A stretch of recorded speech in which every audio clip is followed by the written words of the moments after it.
오늘 아침 함께 나눌 하나님의 말씀은 민수기 21장 7절에서 9절 말씀입니다. 제가 읽겠습니다.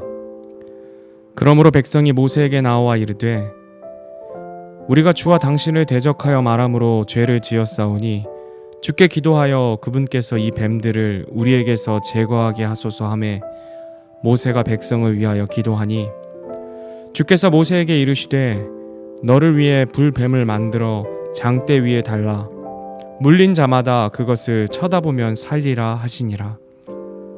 모세가 놋뱀을 만들어 장대 위에 다니 뱀이 어떤 사람을 물었을 때 그가 그 놋뱀을 쳐다보면 살더라. 아멘. 이집트의 노예로 압제 가운데 있던 이스라엘 백성들은 하나님의 긍휼히 여기심으로 이집트에서 탈출하게 되었습니다.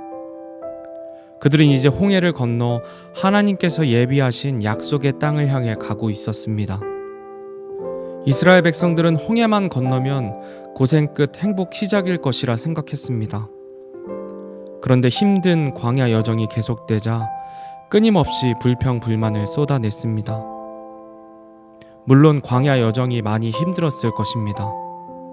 집 떠나면 고생이라는 말이 있습니다. 캠핑 한 번만 가봐도 거친 야외에서 지낸다는 것이 쉽지 않다는 것을 알 수 있습니다.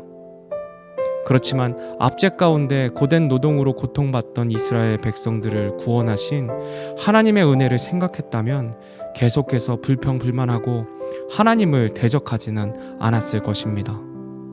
또한 하나님께서 약속하신 젖과 꿀이 흐르는 땅 가나안이라는 목표를 생각하면서 지금 이 고생을 견뎌내면 그 땅을 소유할 수 있다는 꿈을 가지고 힘들더라도 이스라엘 백성은 나아가야 했습니다. 사람에게 꿈과 목표가 뚜렷하다면 현실의 어려움을 견뎌낼 힘이 생깁니다. 반대로 아무런 소망이 없기 때문에 현실이 힘든 것입니다.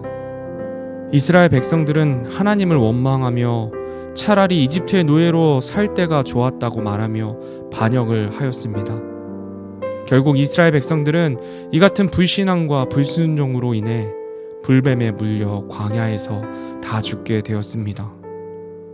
모세는 하나님 앞에 범죄하여 죽어가는 이스라엘 백성을 위하여 간절하게 기도드렸고 모세의 기도에 하나님께서는 한 가지 방법을 마련해 주셨습니다.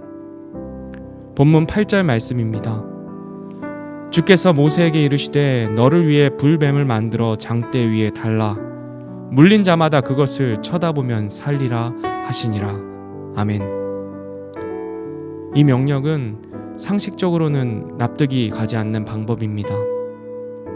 나아만 장군에게 문둥병이 나으려면 강가에 가서 씻으라는 것처럼 일반적으로는 이해가 가지 않는 방법을 말씀하신 것입니다. 지금 불뱀에 물려서 온몸에 독이 퍼지면서 죽어가고 있는데 뱀 모양을 만들어 장대에 달아놓고 그것을 바라보면 살 것이라니 무슨 장난 같은 이야기같이 들립니다. 차라리 어떤 일을 찾아가 치료를 받으라거나 해독초를 구해 먹으라는 지시를 내렸다면 쉽게 수긍했을 것입니다. 그런데 그 다음 절을 보면 놀라운 일이 일어납니다. 모세가 놋뱀을 만들어 장대 위에 다니 뱀이 어떤 사람을 물었을 때 그가 그 놋뱀을 쳐다보면 살더라. 아멘. 상식적으로는 이해되지 않는 명령을 들은 이스라엘 백성들이 말씀대로 살게 된 것입니다. 그렇다면 하나님께서는 왜 놋뱀을 만들어서 쳐다보라고 했을까요? 그 명령에는 지금 불뱀에 물려 죽어가고 있는 사람들을 향한 하나님의 배려의 마음이 담겨 있습니다. 그것 외에는 할 수 있는 것이 없는 사람을 불쌍히 여기신 하나님의 배려인 것입니다. 이런 상황에서 일반적인 해결책은 해독초를 캐서 먹으라든가 어디에 가면 의사가 있으니 그를 불러다가 치료를 받아라 와 같은 것들일 것입니다. 이런 방법들이 놋뱀을 만들어 쳐다보라는 것보다는 훨씬 이성적인 방법으로 보여집니다. 그런데 이성적인 방법이면 뭐 하겠습니까? 지금 당장 온몸에 독이 퍼져 죽어가는 사람에게는 불가능한 일입니다. 척박한 광야 한가운데 그런 해독처가 있지도 않을 뿐더러 있다고 하더라도 수많은 사람들을 치료할 약초를 구하기는 불가능한 일입니다. 의사는 어떻습니까? 의사가 있다고 한들 수많은 사람들을 어떻게 치료할 수 있겠습니까? 그렇기 때문에 죽어가고 있는 그들에게 물린 자마다 노뱀을 쳐다보면 살리라는 방법을 주셨습니다. 이것은 이스라엘 백성을 향한 하나님의 배려였습니다. 온몸이 마비되어 아무것도 할 수 없던 그들이었지만 그들 안에 그 말씀을 주신 하나님을 향한 믿음만 있다면 순종하여 고개를 들고 노뱀을 쳐다보는 일은 할 수 있었기 때문입니다. 다른 한편으로 생각해보면 하나님께서는 불가능한 것이 없으신 전능하신 하나님이십니다. 말씀 한마디로 세상을 창조하신 분께서 말씀 한마디로 이스라엘 백성들을 회복시켜 주실 수 있었습니다. 그러나 그렇게 하지 않으시고 노뱀을 만들어 쳐다보라고 하신 이유는 이스라엘 백성이 하나님을 믿지 않는 것에서 돌이켜 하나님을 믿도록 하기 위함에 있었습니다. 그렇습니다. 하나님께서 노뱀을 쳐다보라는 상식적으로 이해되지 않는 명령을 하신 것은 그것을 통해 이스라엘 백성들의 불신앙을 버리고 하나님에 대한 믿음과 신뢰를 회복하라는 뜻이 담겨 있었습니다. 지금 이스라엘 백성에게 하나님께서 요구하시는 것은 바로 믿음입니다. 다 죽어가고 있는 상황에서 내 상식과 경험으로 노뱀을 아무리 쳐다본들 살 수 없을 것 같지만 하나님의 말씀이 있을 때, 그 명령이 있을 때 그럼에도 불구하고 믿고 바라본다면 살게 되는 것입니다. 사실 여기서 노뱀 자체에는 아무런 능력이 없습니다. 노뱀이 중요한 것이 아니라 노뱀을 쳐다보라고 명하시는 하나님의 말씀에 능력이 있는 것이며 그것을 믿고 순종할 때 그 능력이 나타나는 것입니다. 하나님을 믿음으로 하나님의 말씀에 순종하는 것을 우리 하나님께서는 바라시는 것입니다.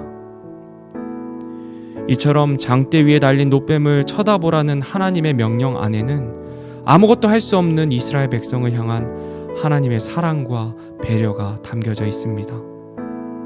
그와 마찬가지로 예수님께서 지신 십자가 안에는 사람이 가진 지식이나 논리로는 이해할 수 없는 하나님의 방법이며 사랑입니다.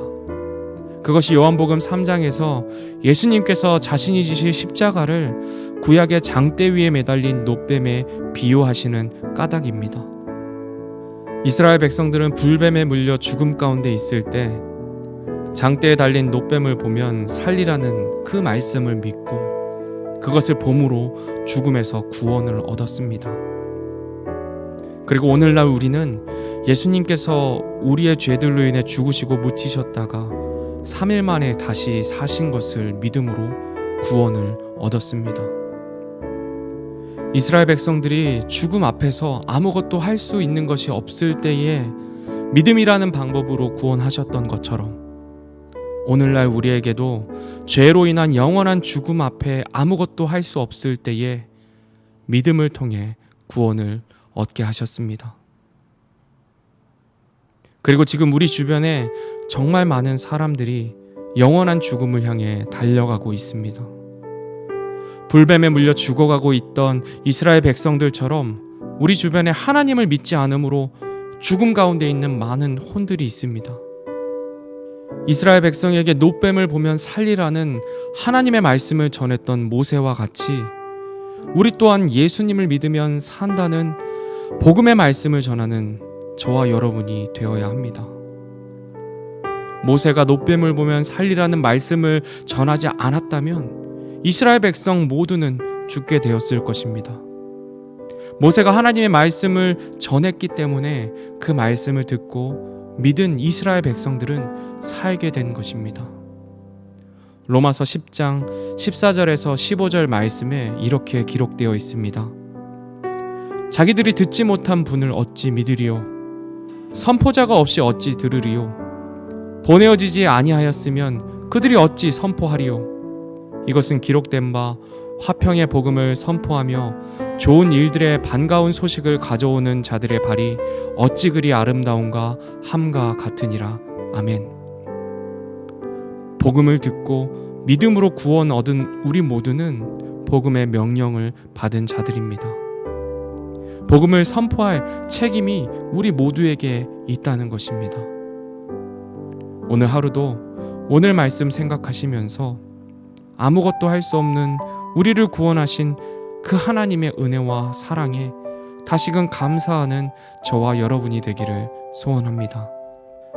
그리고 그 은혜와 사랑으로 구원받았다면 모세가 놋뱀을 보면 살리라는 하나님의 말씀을 증거한 것처럼 우리 주변에 죽어가는 그 혼들에게 복음을 증거하는 저와 여러분이 되기를 소원합니다.